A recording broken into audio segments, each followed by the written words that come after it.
culture is it's like a big magnet that's pulling upon us, around us. So entertainment, and just even conversations. Everywhere we go, there's temptations towards discontentment.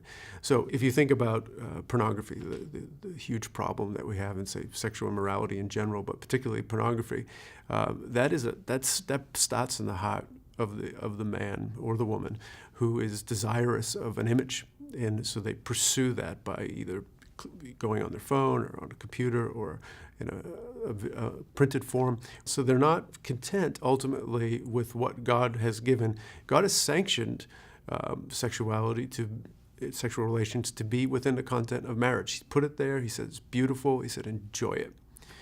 But discontent with that, what God has given, they're going over to the tree to eat the forbidden fruit of pornography. So they want the benefit without the context. And so pursuing that outside of God's sanction, it just draws us away. So you see lives ruined and minds and relationships hurt because of the pursuit of that. It would be the same thing with body image. So what is an acceptable body image? Who determines what that is? So it's whatever's on your Instagram or whatever's on the cover of the magazine or whoever's in the movies. That determines what acceptable body image, whether for women or for men, frankly. Who determines what that is? And so there is an accepted norm. There's a canon of what body image should look like, and people are pursuing that. And when they don't measure up, and let's admit nobody's really measuring up, then we find ourselves discouraged and discontent and deflated. And then that causes significant problems in our lives, because we feel down and we begin grumbling, and then you see eating disorders and all kinds of things can come out of that. And then think of technology.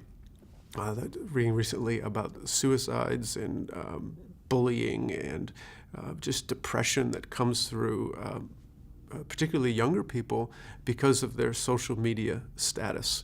So if they're not getting likes, or they don't have a high enough influence on social media, then they can just become crushed by that. And really there's a desire for an identity and acceptance out there, and when it doesn't measure up, there becomes a extreme level of discontentment and even some dangerous things coming out of that. And we think of business professionals and a desire for power and a desire for money. So being successful at work professionally is a good thing. God's given work. But then when turned inward on itself, desire for self to be great, or to make extreme amount of money, even at the expense of loving our brother and our sister and working hard for God, can become a very deflating and discouraging and breed more discontentment. So you have all of these things, and the gospel actually answers all of them, and the Bible would help us in all of those. So whether you have pornography, which drives you to the Word of God, which shows you that marriage is to be revered, and that's the place where ultimately that sexual relationship is to be enjoyed.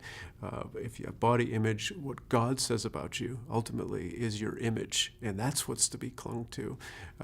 Or technology and your standing. Again, the Bible brings you back to where your standing is, and real power isn't ultimately in amassing a great multitude of money and influence, but rather it's actually in service and in weakness.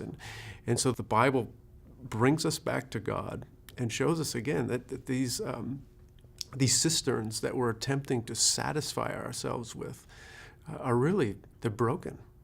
They're rusted out.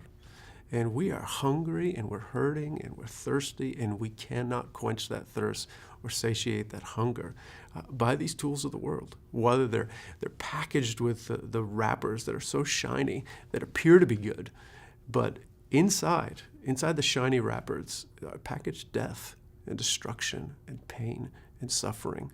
So again, we find ourselves clinging to God and running to God ultimately for the source of our contentment.